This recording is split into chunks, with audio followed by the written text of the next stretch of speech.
Hey, so today I really want to talk about something that's just been at the back of my mind for the last couple of weeks, and that's the topic of mindset. And, just from watching TV, social media, there seems to be a massive stress on adopting the right mindset, what's the wrong mindset, how we get there, what we should, what we shouldn't be doing. And in my opinion, it's just got pretty confusing. There's a lot of information out there and it's kind of very hard to get a grips on.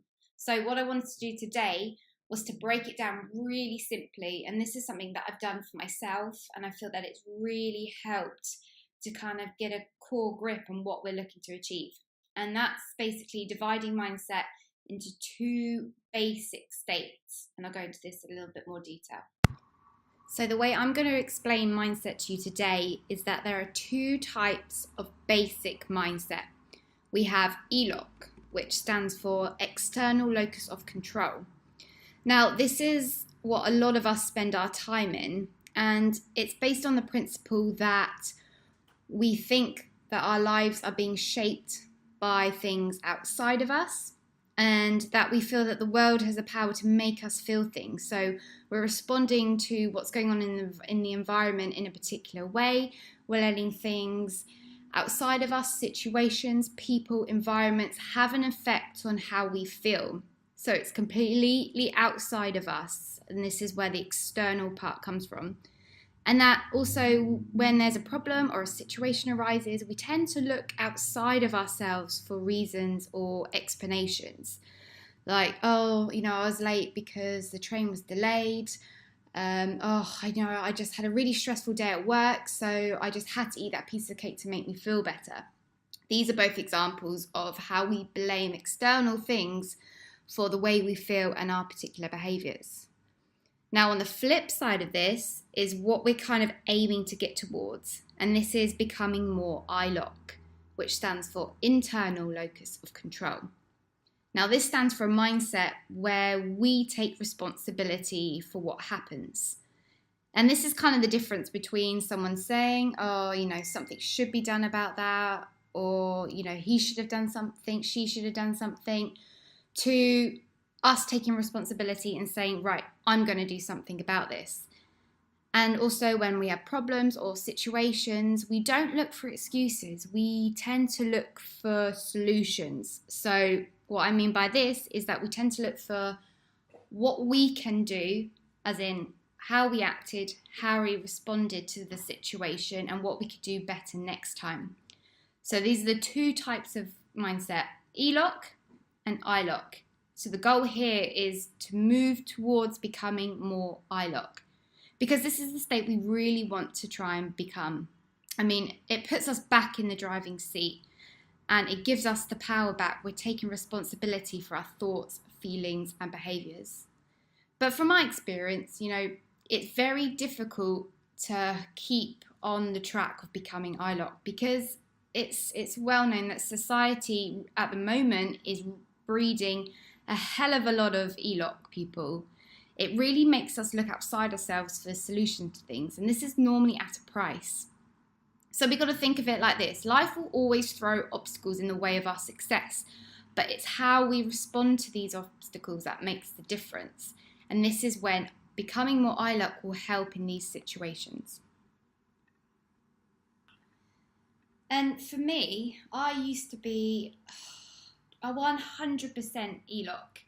I mean, the way I thought of my problems was that they would either just go away, or I did not take responsibility for my actions. I kind of put it back in a box and thought that someone would just pop up and help me and make me feel better. I was looking for people as a way of making me feel better, to get a grip on my eating disorder, my low self-esteem, my insecurities. I was looking outside of myself for solutions to those problems. I mean, I surrounded myself with the wrong people, expecting friends and family to fix things for me, and that just never happened. I found myself in a massive loop, on that hamster wheel, looking externally all the time, because if I thought about what I was doing to myself and that I was responsible for those destructive behaviours. I couldn't cope with that at all. So it was easy for me to look externally for reasons why I was doing what I was doing rather than take responsibility. And I think that is key for people these days. The easier option is to be ELOC. Whereas once we've got the ILOC mentality, we actually tend to have much healthier behaviours, much more positive behaviours, and it will help us in the long run, even though it may not feel like the easiest option to start with. Now, when I find myself in a situation where I have a choice, or when life decides to throw me one of those lovely curveballs, I've trained myself to ask this core ILOC question. Really simple. What is it I can do here, and where is the opportunity? Now, the power of this question is that it helps you to keep your mind open to other possibilities of meaning. It keeps your mind on the search for solutions rather than letting you marinate in the problem. And this is something we all do naturally. When something goes wrong, we focus on what has gone wrong rather than what we can be doing instead. And just remember, there is nearly always something you can do. And anything more than nothing is something. I mean, I still have to tell myself this when I find myself stuck or not moving through a problem as fast as I would have liked. There is always something you can do, no matter how small it is. And this core ILOC question will also help you to become more aware of what is actually happening in the moment and not the disaster your brain is making it out to be. So this is what I want you to take away. The key thing towards the journey to becoming more ILOC is one simple question. What is it I can do here, and where is the opportunity? See how simple that is? It's just one key question. What is it I can do here, and where is the opportunity? Now, I want you just to put that to the back of your mind and bank it. So you'll have it wherever you go. And if a situation pops up, or there's a challenge or an issue which arises, I want you to refer back to that question as your very first port of call. That's the first thing I want you to do. And this will just help you start that ILOC mentality and prevent you slipping back into our ELOC ways, which is very easy if we don't have something to refer to. But from my experience, there are just some problems which are a little bit more complicated and a little bit longer term and more significant in our lives. And yes, this first question is very good at getting us started, but we may need a little bit more help. And I've now created a work the problem guide, which is going to help you stay on that ILOC road, stay with that ILOC mindset. So hopefully you'll respond to these situations in a much more positive and healthy way. So I would like you to refer to this guide whenever there is a situation or a problem which is stressing you out, and I'll go through the guide next.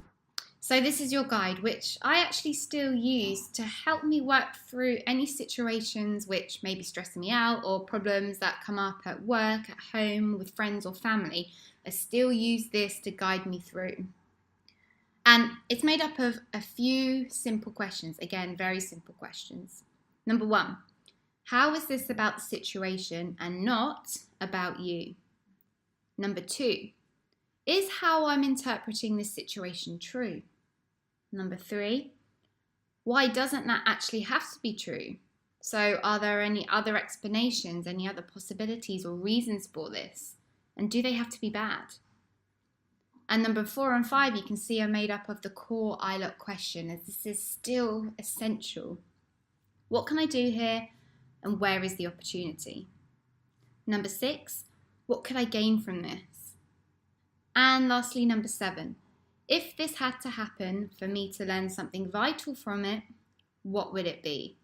So you can see that this guide is really helping us to become more focused on the solution, what we can be doing, rather than keeping us stuck on the problem, which, like I've said before, is very, very easy to do.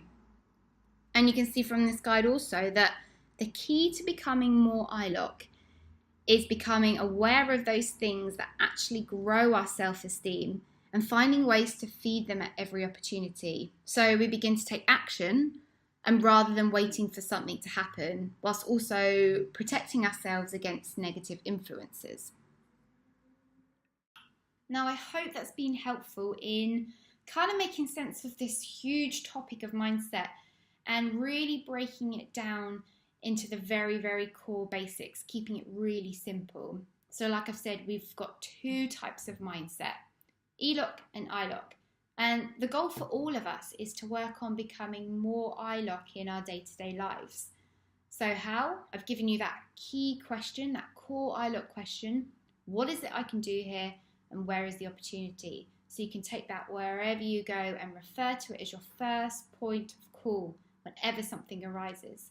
But for those more complicated issues and more significant problems, I've also given you a work the problem guide, which I still use to this day to guide me through any situation that's stressing me out and just keep me on that ILOC mentality. But if you've got any questions, feedback, comments, please leave me a message and I'll get back to you.